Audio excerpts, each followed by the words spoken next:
허락하신 하나님의 말씀은 사도행전 20장 7절로 12절까지의 말씀입니다. 그 주간의 첫날에 우리가 떡을 떼려 하여 모였더니 바울이 이튿날 떠나고자 하여 그들에게 강론할세 말을 밤중까지 계속하매 우리가 모인 윗다락에 등불을 많이 켰는데 유두고라 하는 청년이 창에 걸터 앉아 있다가 깊이 졸더니 바울이 강론하기를 더 오래 하매 졸음을 이기지 못하여 3층에서 떨어지거늘 일으켜 보니 죽었는지라. 바울이 내려가서 그 위에 엎드려 그 몸을 안고 말하되 떠들지 말라 생명이 그에게 있다 하고 올라가 떡을 떼어 먹고 오랫동안 곧 날이 새기까지 이야기하고 떠나니라. 사람들이 살아난 청년을 데리고 가서 적지 않게 위로를 받았더라. 사도 바울은 세 번째 전도 여행을 마무리하면서 빌립보를 떠나 소아시아 지방의 드로아라는 도시에 당도했습니다. 사절에서 언급되었던 이방교회 대표들은 드로아에 먼저 도착하여서 바울 일행이 오기를 기다리고 있었습니다. 바울 일행은 무교절 후에 빌립보에서 배를 떠나 5일 만에 드로아에 있는 이방교회 대표들과 합류했고 일주일을 보내게 됩니다. 바울은 잠시 들려 일주일을 머물렀던 드로아에서도 시간을 허비하지 않고 말씀을 전합니다. 그러면서 주일 저녁 무렵 드로아의 성도들이 한 교우의 집에 모였습니다. 그곳에서 애찬도 나누고 사도로부터 말씀도 듣기 위해서였습니다.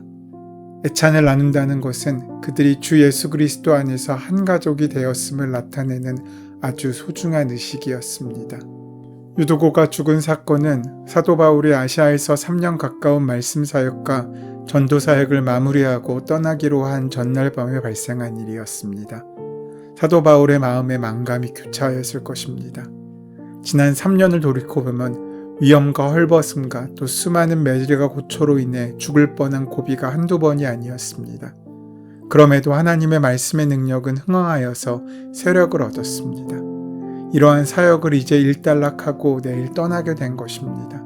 그날이 그 주간의 첫날, 즉 일요일, 우리가 알고 있는 주일입니다. 바울 일행은 그 주간의 첫날, 곧 안식일 후 첫날인 주일에 예수 그리스도의 부활을 기념하는 예배를 드렸습니다. 그날 저녁 바울 사도의 마음은 조급했던 것 같습니다. 이제 내일이면 드로아를 떠나야 하는데 교우들에게 전해주고 싶은 말씀이 너무 많았던 때문입니다.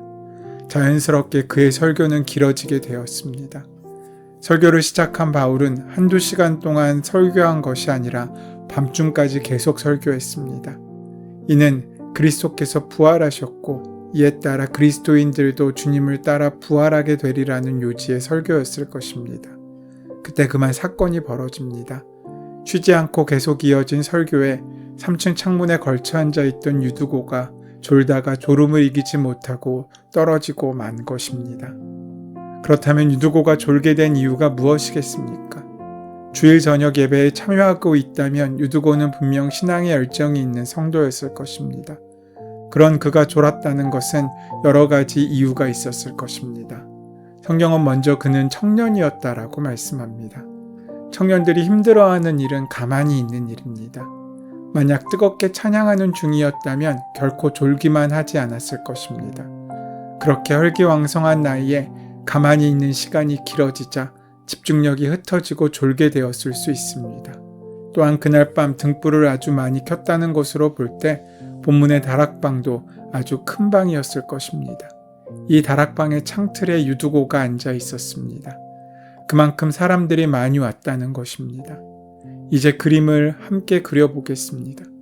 사람들이 천장이 낮은 다락방에 꽉 차게 앉았습니다. 창문을 열어놓았는데 거기에 걸터 앉은 사람이 많았습니다. 그들은 예배의 진행을 위해 한밤중이 되자 등불을 많이 켰습니다. 이러한 상황이 되면 사람들에게서 뿜어져 나오는 더운 열기와 켜놓은 등불에서 연소된 연기들이 전부 위에 올라가 창문으로 나가게 됩니다. 바로 그 창틀에 유두고라는 청년이 앉아있던 것입니다. 유두고라는 헬라어는 당시 천한 사람들에게 붙여지는 이름이었습니다. 귀족에게는 붙이지 않던 어떻게 보면은 천한 이름이었습니다. 성경은 몇 가지 증거를 보여주면서 이 청년의 정체가 무엇인지를 알려줍니다. 먼저 이 청년은 종이었습니다. 청년이라는 말은 파이스라는 헬라어를 사용하는데 이 파이스는 종이라는 뜻으로 사용됩니다. 또한 초대교회 성도 대부분은 노예 출신인 경우가 많았습니다. 그러니 그의 한 주가 얼마나 힘들고 고단했겠습니까? 종이었던 청년은 일요일에도 일이 시달리다가 왔을 것입니다. 하루 종일 노예로서 일을 하다가 저녁 시간이 되어서 예배를 드리러 나온 것입니다. 그날도 힘들고 피곤한 몸을 이끌고 나와 예배하고 있었을 것입니다. 자연히 피곤하여 졸음이 몰려왔을 것입니다. 게다가 그들이 모인 다락방에는 등불을 많이 밝혀주었기 때문에 공기가 이미 혼탁해졌을 것이며 거기에 모인 많은 사람들로 산소가 부족했을 것입니다. 환기가 안 되면 공기가 탁해집니다. 그럼 눈이 피곤하게 되고 졸음이 밀려옵니다. 그러니까 이 청년이 졸게 된 것은 이 청년 개인의 문제를 넘어서 환경적인 요인이 더해질 수 있다는 것입니다. 게다가 설교의 말씀도 길었습니다. 물론 이렇게 길게 말씀을 전하는 바울의 마음을 이해할 수 있습니다. 바울이 설교를 길게 한 이유가 어디에 있는지 우리는 미루어 짐작해 볼 수 있습니다. 이제 내일이면 출발을 합니다. 이제 언제 다시 만날지 모르는 상황입니다. 또 이들이 복음을 떠나게 될지도 모르는 염려와 근심이 바울의 마음 가운데도 있었을 것입니다. 그런데 내일 떠나야 합니다. 그래서 설교가 길었을 것입니다. 그런데 바울은 말이 어눌한 사람이었습니다. 이미 아볼로와의 비교를 통해서 그가 달변가가 아니었음을 우리는 이미 살펴보았습니다. 그런 그의 말씀이 길어지면서 분명히 그가 전하는 메시지는 옳았고 진리의 말씀이었지만 사람들의 집중력은 떨어지게 되었을 것입니다. 사람들이 많이 모여 다락방 창가에 걸터 앉아 있다가 노곤해진 몸과 쏟아지는 열기, 긴 설교 등으로 졸음을 이기지 못하고 그만 창밖으로 떨어지게 된 것입니다.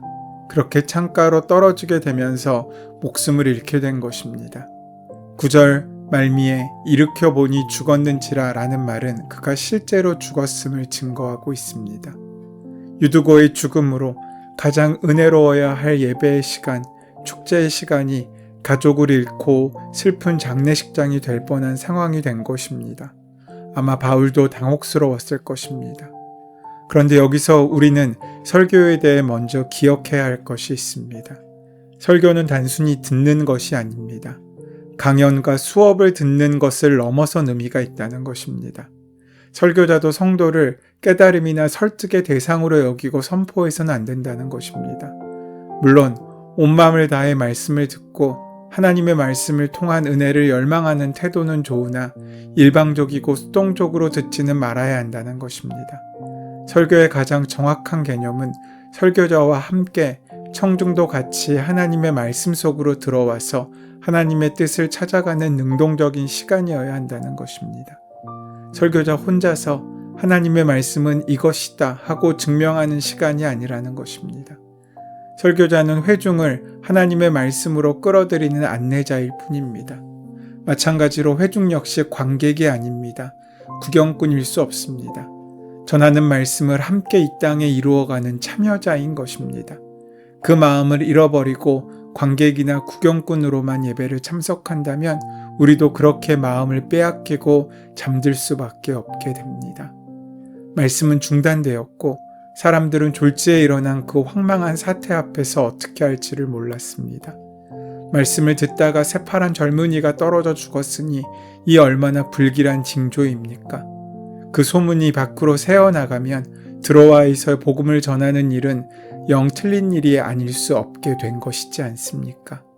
하지만 바울은 조금도 당황하지 않는 것 같습니다. 그는 죽은 청년을 몸에 안고 생명이 그에게 있다고 단호하게 선포합니다. 그는 떠들지 말라, 생명이 그에게 있다 말하며 죽은 유두고를 붙잡고 기도하기 시작합니다. 바울 사도는 떨어져 사망한 유두고 위에서 기도로 엎드립니다. 그렇게 엎드릴 때 하나님의 생명의 기운이 그 사망 위를 덮었습니다. 생명이 사망을 밀어내고 있는 것입니다. 예배는 그렇게 영광스러운 시간입니다. 일주일에 한 번 하나님 앞에 정기적으로 모이는 이때는 중요한 시간인 것입니다. 하루 종일 세상의 모든 소동으로부터 얽매여 노예 같은 삶을 살다가 근심과 괴로움과 갈등을 끌어안고 우리는 예배의 자리로 나옵니다. 그런 면에서 우리 스스로는 어찌할 수 없는 무능력한 유두고와 같은 존재입니다. 유두고는 그 인생의 모습 그대로 떨어지고 파멸하고 절망합니다. 그렇게 끝나는 듯 보이지만 그 위에 생명의 떡으로 오신 예수 그리스도께서 하늘 보좌를 마다하고 성육신하신 예수님께서 강림하시듯 바울의 몸을 통해 말씀하시고 있습니다. 그러자 생명의 능력이 밀어닥치고 그 위에 임하였던 유두고의 절망과 죽음은 사라지고 없어지게 된 것입니다. 다른 것은 없었습니다. 인생의 절망과 그림자를 끌어안고 소돔과 요람 속에 갇혀 있어도 그곳에 하나님의 은혜의 문이 덮어지면 소생하는 역사, 다시 시작하는 역사, 회복과 치유가 일어나게 됩니다. 이러한 역사를 예배에서 경험해야 한다는 것입니다. 유두고란 이름의 헬라어는 유티코스라는 말인데 이것을 번역하면 행복자라는 의미를 갖습니다. 그렇게 그는 절망 가운데 떨어져 넘어져 죽었지만 하나님의 은혜 가운데 다시 행복한 한 사람으로 일어나게 된 것입니다. 예배 시간마다 이런 행복자로 우리도 일어나야 되지 않겠습니까? 예배는 하늘의 문이 열리는 시간입니다. 그렇게 사람들을 안심시킨 후 죽은 청년의 몸 위에 엎드려 기도한 바울을 통하여 청년은 살아납니다. 사도는 청년 유두고를 살려낸 후 마치 아무 일도 없었다는 듯이 다락방으로 올라가 애찬을 함께 나누며 날이 밝아올 때까지 복음의 말씀을 전했습니다. 이때는 아마 조는 사람이 하나도 없었을 것입니다. 그렇게 죽었던 유두고가 살아났고 올라가 떡을 함께 떼어 먹고 날이 새기까지 이야기했다고 성경은 기록하고 있습니다. 바울이 복음으로 전했던 예수 그리스도의 부활이 그저 예전에 있었던 사건이 아니라 유두고에게도 실제로 일어남으로써 주님께서 죽음을 깨뜨리시고 부활하신 참 생명, 영원한 생명이심이 드러난 사건입니다. 바울은 그 자신이 부활을 말할 뿐만 아니라 그 부활을 살아내었고 유두고를 살려냄으로써 부활을 모든 사람들에게 보여주는 사역을 친히 감당했습니다. 12절 말씀에 사람들이 살아난 청년을 데리고 가서 적지 않게 위로를 받았더라 라고 말씀하고 있습니다.